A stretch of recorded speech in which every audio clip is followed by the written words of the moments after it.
moment, you definitely deserve it, of course, Chantal, and it's so nice to get to see you. We're going to be handing over beautiful flowers for a beautiful lady right here. Thank you so much, brother.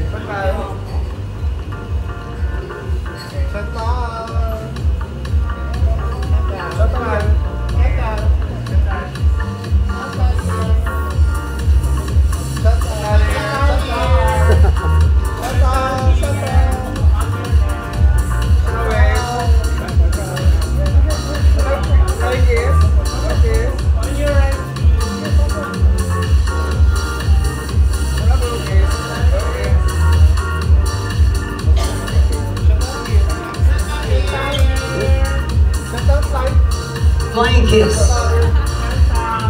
See? Alright, thank you so much, ladies and gentlemen. Hope you got the photos in right there. Chantal, good afternoon. Have you had enough sleep yet?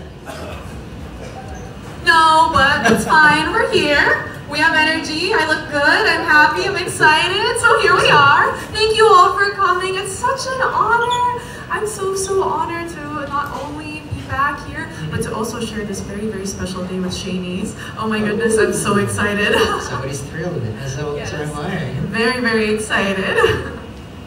Alright, Chantal, a quick message for all the people. I know that they really watched your journey, and we heard you were a bit sick also during the journey, but you prevailed. So what do you want to say to all these people, I think, who made you stronger to really fight right there at the Eco International stage? Thank you to everyone who not just supported me, but also actively kept up with my journey. Yes, what Jasper said, I was sick. I was in the hospital the morning of prelims. And I was just praying that I'd be able to recover and to make everyone proud. And I think I really felt everyone's prayers because I did recover and I did win Best in Evening Gown that same night. So yes, I want to thank you all for not just your support, but also for your prayers. Thank you, everyone. All right. I think this time I'll be giving you your beautiful speech because I'll be calling on a couple of people who would like to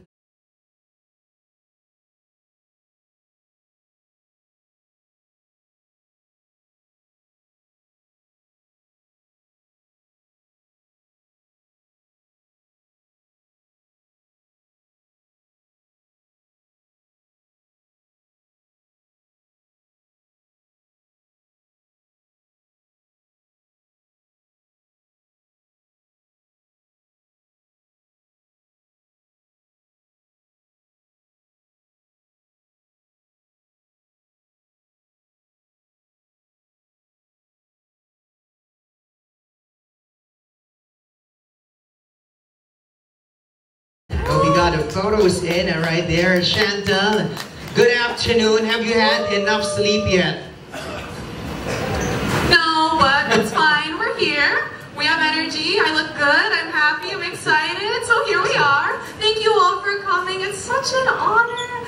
I'm so honored to not only be back here, but to also share this very special day with Shanice. Oh my goodness, I'm so excited. Somebody's thrilled, and so am I. Very excited. Alright, Chantal, a quick message for all the people. I know that they really watched your journey, and we heard you were a bit sick also during the journey, but you prevailed. So what do you want to say to all these people, I think, who made you stronger to really fight right there at the Eco International stage? Thank you to everyone who not just supported me, but also actively kept up with my journey. Yes, what Jasper said, I was sick. I was in the hospital the morning of prelims. And I was just praying that I'd be able to recover and to make everyone proud. And I think I really felt everyone's prayers because I did recover and I did win Best in Evening Gown that same night. So yes, I want to thank you all for not just your support, but also for your prayers. Thank you, everyone. All right. I think this time I'll be giving you your beautiful speech because I'll be calling on a couple of people who would like to congratulate you and welcome you back in the Philippines.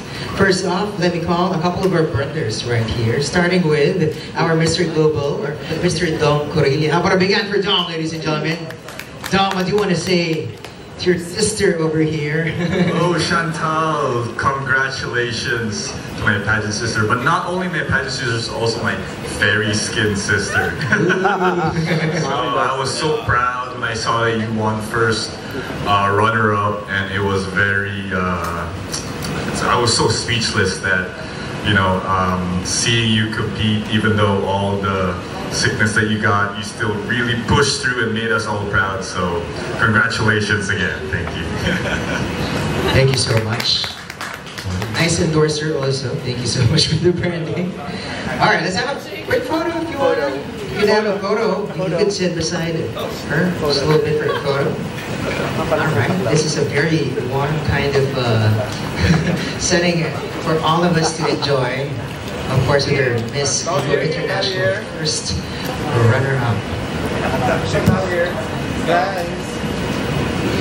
Okay, over there this time. Here, 1, 2, 3. Okay, one here. Oh, there. Okay, I'll be helping you guys. Just let us know where to direct their faces, their beautiful faces. Over there. All right, thank you so much. I was told we're going to be having a group photo with all the guys right here in the middle later, so just in case you don't get your shots, it's okay. We're going to be going to more shots later on this time. Oh, Dom is going to be staying here, but we're going to be making way for Mr. Pilipinas International 2024, Mr. Justine Ong. How about a big hand for Justine?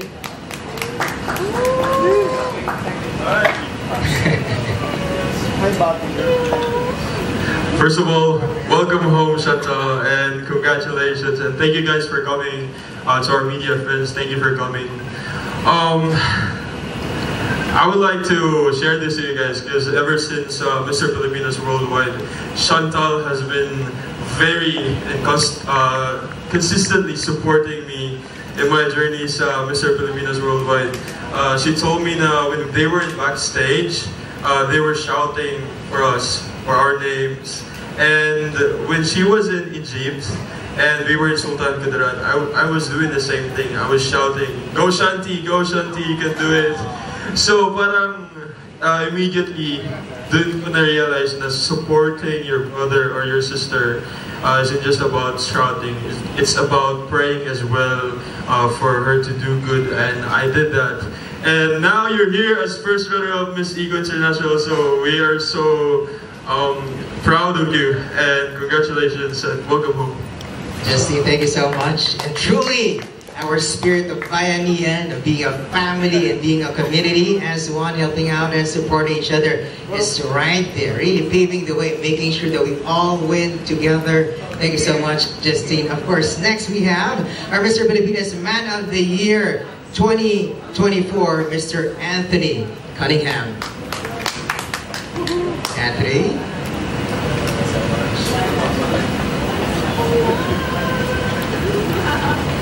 Hi there, Chantal. Welcome home, and wow, first runner-up in your international pageant. Despite the challenges, despite what's, the other things that have come up, what a feat, everyone. I think when we saw that, when we sent you off, we knew that, me personally, I knew that she would do well because she has a strong advocacy. Like a true pageant queen, she really stands behind her advocacy, behind what she's passionate about, even going as far as to recycle her own clothes for the international competition. So she had everything in my eyes to complete the, to be the person that the organization is looking for. But anyway, I won't say too much more because I think the other guys have really well summed up what Chantal has achieved and the well-deserved place that she has. So just want to thank you again and wish you all the best and welcome you back to your home country, the Philippines. So thank you everyone. Thank you so much. All right, we do the photo together with our brothers from Mr. Pilipinas. Please do join us right here, and thank you so much for all your messages.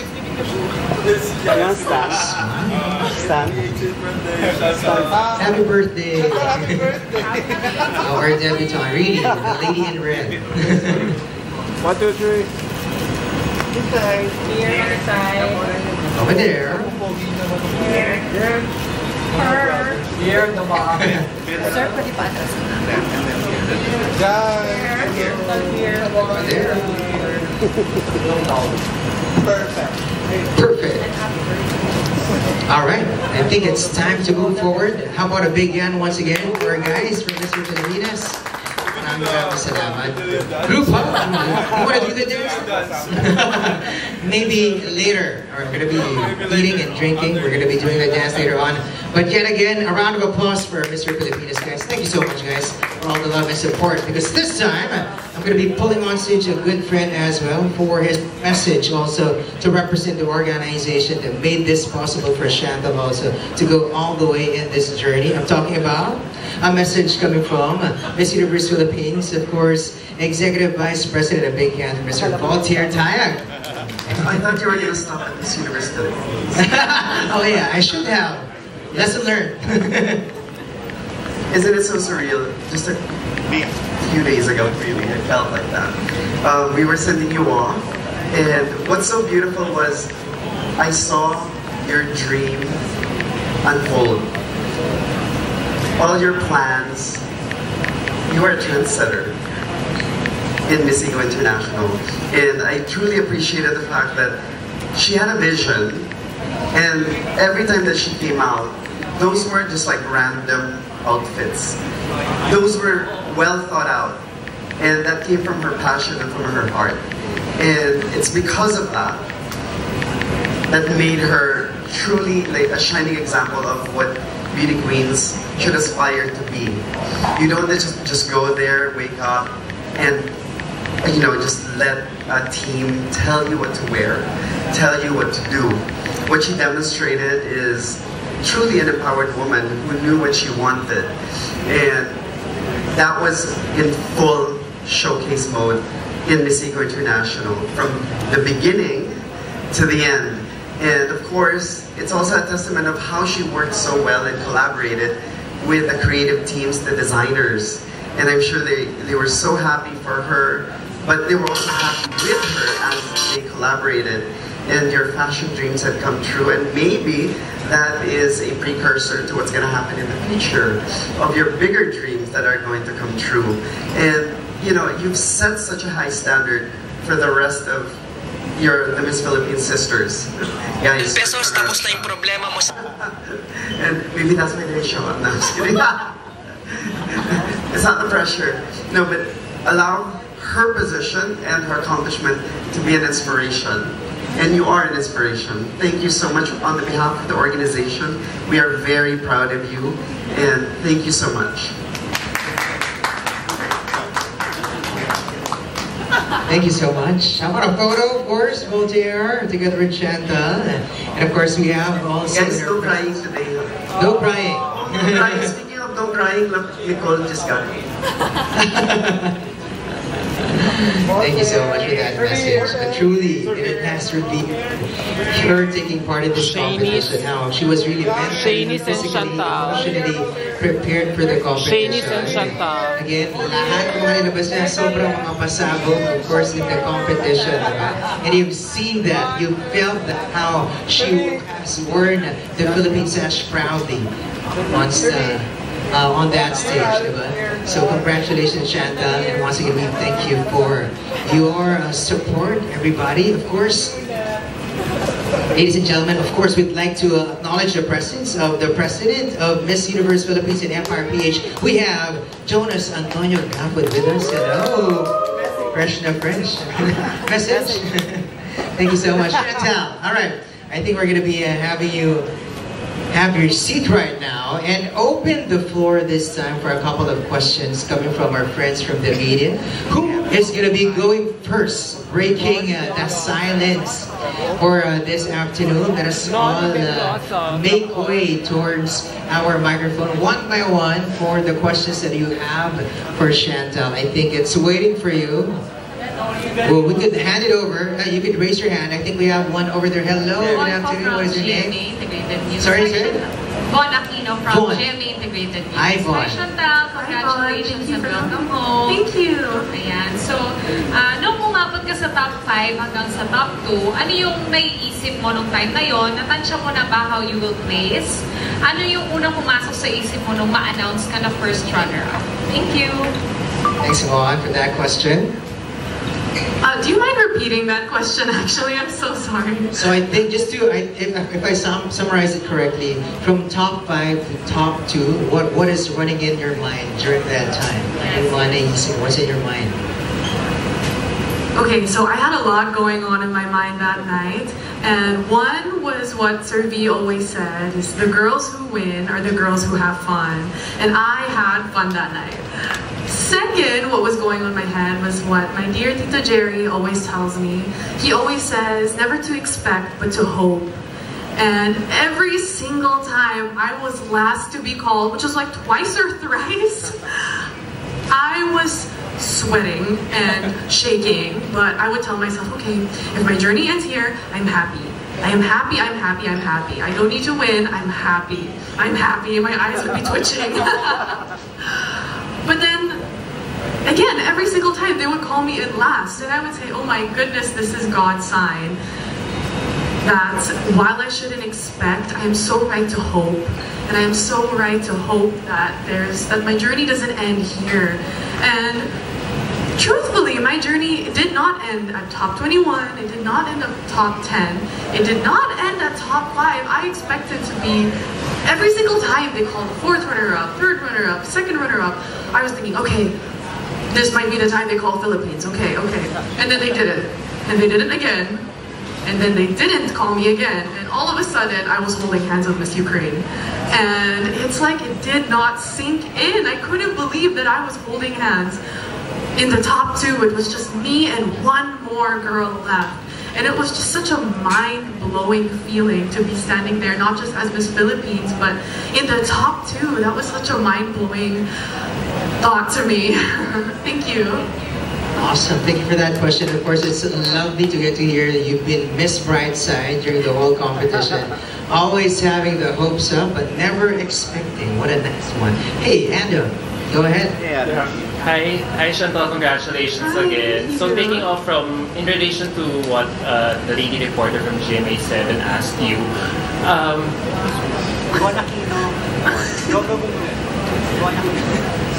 so sorry.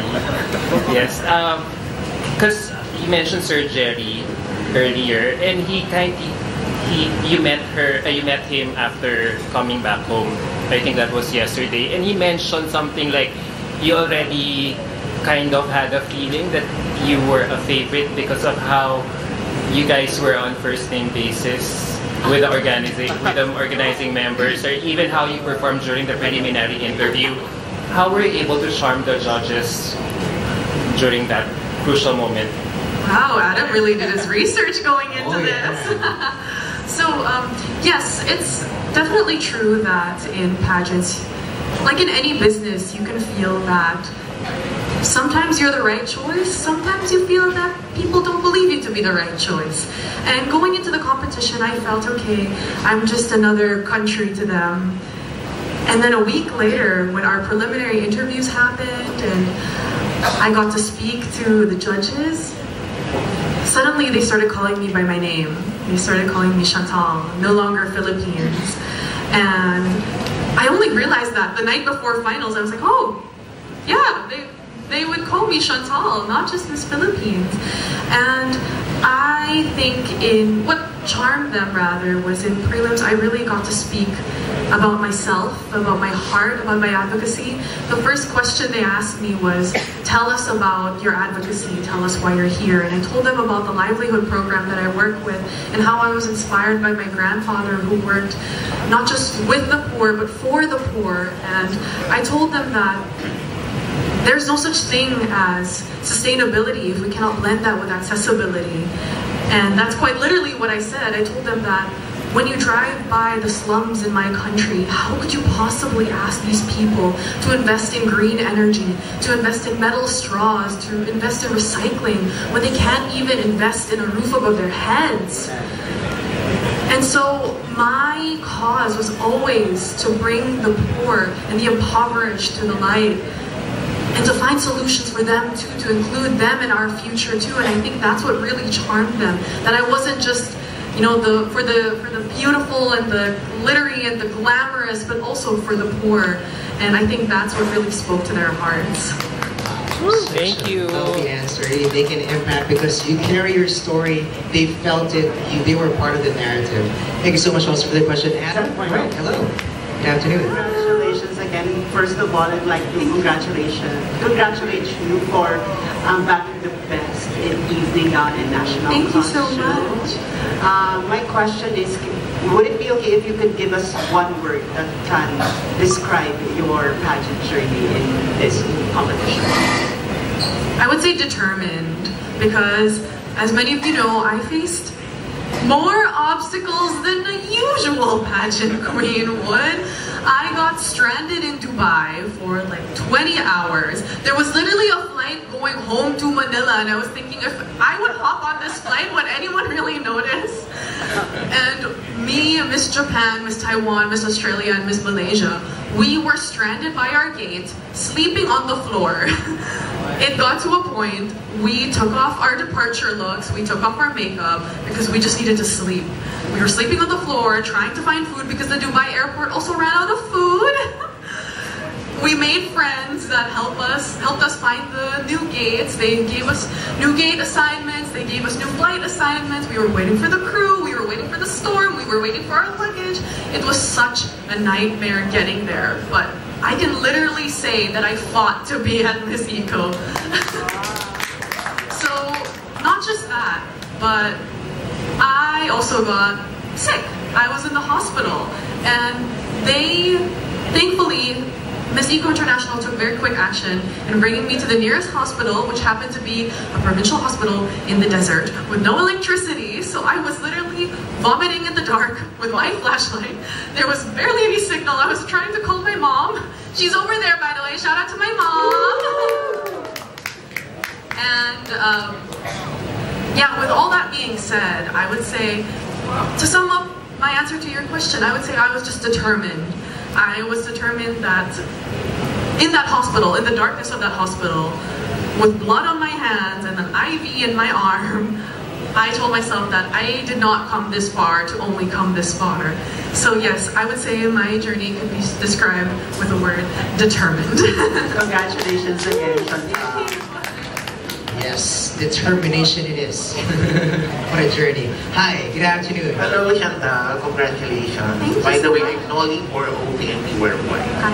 Okay, I just noticed that you started the competition slow, but you end up as one of the biggest winners in the nation. So, I just want to ask, pageant strategy ba yun?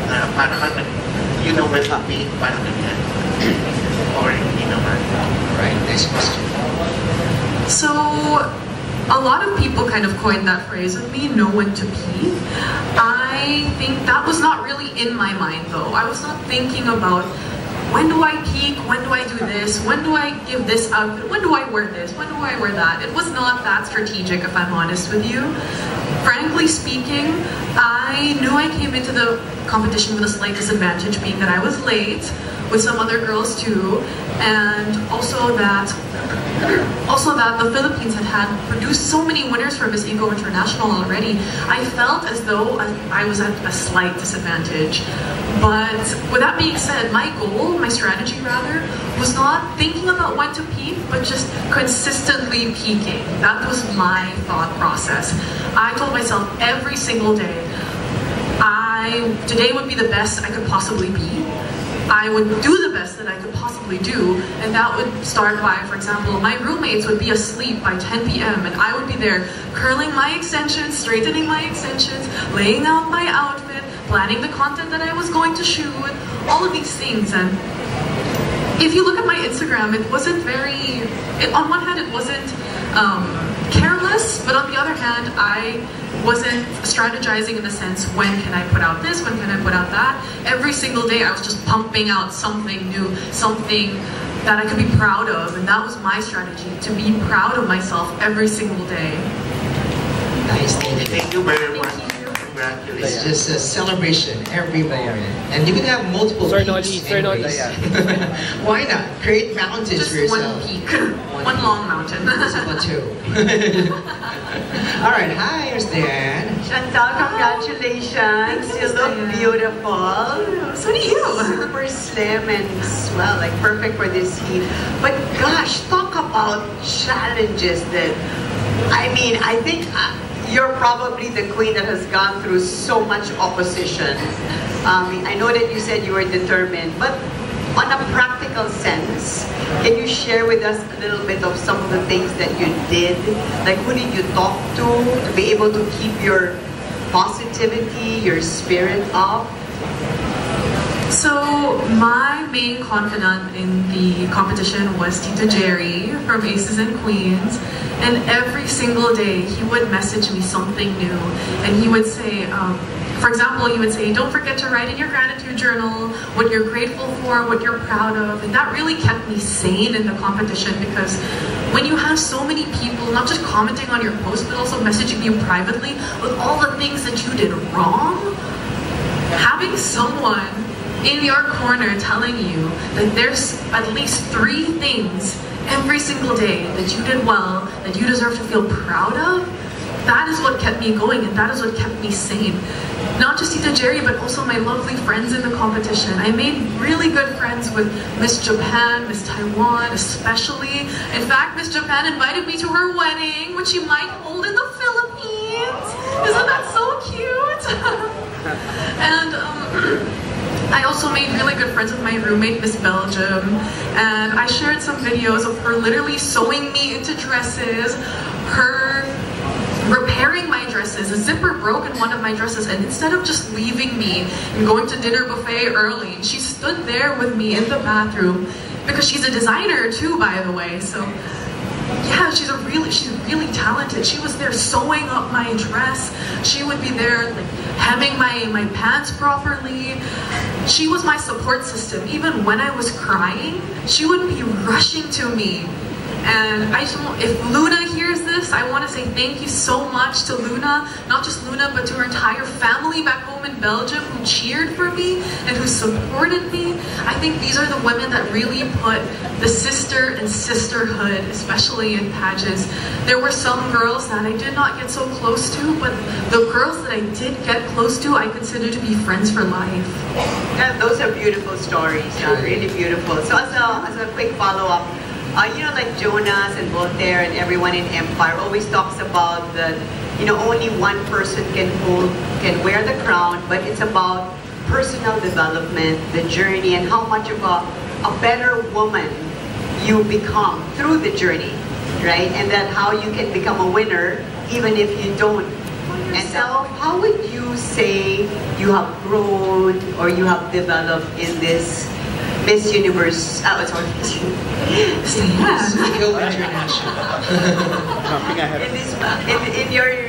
your pageant journey, how have you grown, like in this last couple of months or even years?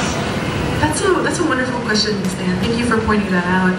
I think I'm known to be a very emotional person. I am very hard on myself. I hold myself to a very, very high standard.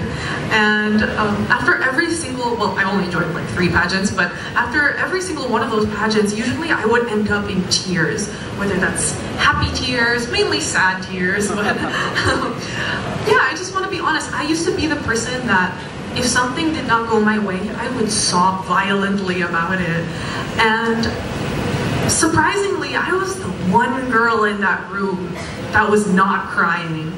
And people would always tell me, oh, you don't want to be first runner-up, you know, second place is first loser. And the way I was jumping, I have videos of me and Miss Belgium learning dances and jumping around after.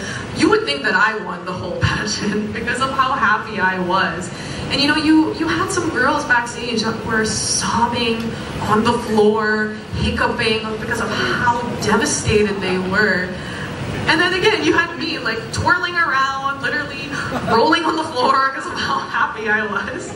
And I think my big development was that I stopped holding myself to such a high standard, and I started celebrating my victories. Like I mentioned earlier, after every single cut, or right before every single cut rather, I was so nervous, but I would tell myself, whatever happens, I'm happy to be here. I'm proud of myself. I won best national costume, best evening gown. I got sick and I recovered. I'm proud of myself. And I think that's what got me further and further, because you could see it on my face. You could see how happy and at ease I was, that there was no space in my head for anxiety and nervousness. All you could see on stage was that I was performing and that I was focused and also having a good time. And so that would be my main development in my pageant journey, is that I would say my mental fortitude improved, but also I started celebrating myself more, and that's what led me to celebrate my victory. Bravo, Chantal. That deserves a round of applause. And on a lighter note, how do you get those slim arms like that? Well, I would suggest vomiting in the hospital. I'm just joking, I'm just joking. Thank you, Misty. Also, congratulations on being a victor of your own challenges. We have a question here, but we have also a question over there. You want to go first? Who wants to go first? Okay, let's go. This is a beautiful time. Chantal, based on your experiences, how would you differentiate the pressure and excitement joining national and international competition? And what's the best wisdom or learning have you gained in joining this Eco International? So I just said how I didn't cry, but that's kind of a lie. So when they were calling out our names for the introduction to say like our name and our country, I was thinking, it's Sina. Why am I here? Why am I so far in the back? I'm C, you know, because Cebu City. And I looked down and I was like, oh, P, oops. And then that's when it hit me. I wasn't just wearing Cebu anymore, I was wearing Philippines. And I looked down and I was looking at the other girls, and it was just like, I started crying there because I was thinking, wow, like I'm finally here, I'm representing our country. And so little girls have that honor. And I was there with like red eyes, like tears coming out, and I would tell myself, okay, don't cry, don't cry, don't cry. But the pride really is there to know that these people chose you to represent them. And I know that people say representing the Philippines comes with so much pressure, and yes it does, because you are being watched. Your every move is being watched and critiqued to a higher degree, I'd say. And you don't just get critiqued by other countries, but also by your own countrymen. But what kind of makes up for that is the small victories that you do have. You get thousands and thousands of messages of Filipinos saying, wow, I'm so proud of you. Complete strangers who you have never heard of or met in your life. People saying, wow, I screamed when I saw Philippines. And to walk on that stage and to hear not just Philippines, but also Chantal, to hear people screaming your name when you are wearing your sash, it just fills you with so much pride. That's how I would describe the difference of competing nationally and internationally. Nice. Thank you so much. Hi, I'm Charlize Legaspi from Yes, from This Is Mirror. Can you walk us through your thought process in conceptualizing your national costume and evening gown? And if you specify that they be made like of eco-friendly or sustainable materials? Nice. So national costume and my Evening evening gowns. Okay. So I'll start with my national costume, which was made by a Bacolod designer called Chino Crisopis. And shout out to you, Chino, we won! And so usually, because as you know, I'm from Origin Management. As you all know, Origin usually works with Axel, which I want to give a big shout out also to Miss Ax for making my eco dress. But as many of you also know, my mom and my grandparents are from Bacolod. And I was thinking, how can I set myself apart this time? What can I do different? I have joined 2 national pageants already, with one national costume, how do I step up from that masterpiece that Miss Axe created back in 2022? And I thought, this was while I was filming my introduction video. I was talking about the impact of the legacy of my grandfather on the city of Bacolod, and that's when it clicked to me that I wanted a national costume based off of my other hometown, Bacolod. And the story of Bacolod Mascara Festival is that, of course, the people at the time were experiencing famine and hunger and depression and sadness, and what they did was mask that and create an entirely new festival that is now worth celebrating, that is now celebrated all over the world. And if that is not my Miss Eco International journey, then I don't know what else is. I don't know how else I could have honored my grandfather in a better way. And I think it was also very symbolic of my journey, you know, that very morning, that just prior to the competition, I was about to give up. I was sobbing and vomiting, and I told myself, you know, even if I don't feel great, I'm gonna go up there and fake it till I make it, to the point where I didn't have to fake it anymore. And so the whole mask thing was very, very symbolic in that sense also. And then for my evening gowns, those were by Baltacuba, of course. And he really is my fairy godmother. He really believed in me, and he really worked on my gowns for so long. We actually had another gown that was supposed to be my prelims gown, and it was an entirely different design. And I think 1.5 to 2 weeks before I left, we experienced a major malfunction with that gown, and we had to scrap the whole design. Any other designer with 1.5 weeks left before I leave would have panicked and said, I cannot do this anymore, you have to find someone else. Or any other designer would have just given me an old gown of theirs, which is completely acceptable. But Val went up and beyond. He made so many spare gowns, if you will, so that in the event of the preliminary gown or even the finals gown not turning out the way we wanted it to, we were just easily able to replace it just like that. And that speaks not just to his talent, but also to his dedication. He didn't just give up. He didn't just abandon me when things got difficult. He really persevered, and I think that's one of the reasons. I'm a very spiritual person, so I think that's one of the reasons why we won Best in Evening Gown, because we both persevered when we could have gotten the easy way out. We both went up and beyond, and for that, I want to thank him so much. Who are you wearing now? Ooh, there you go. Rick Sotelo, paging Rick Sotelo. Yes, Rick styled me. Thank you so much to Rick, and of course we're wearing jewelry. The pride of the Philippines, yes. Thank you so much.